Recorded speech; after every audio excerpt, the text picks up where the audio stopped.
Hello guys, welcome back to our channel. If your Vornado heater suddenly stops working or doesn't turn on properly, there's a good chance the manual reset feature has been triggered.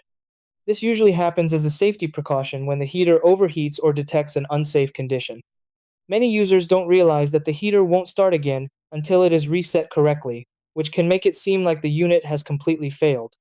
The reset process itself is simple, but it needs to be done carefully to ensure the heater returns to normal operation without triggering the same issue again. Understanding why the reset is needed also helps prevent the problem from repeating in the future. In this video, I'll guide you through the exact steps to manually reset your Vornado heater and get it working safely again. Try these. Step 1.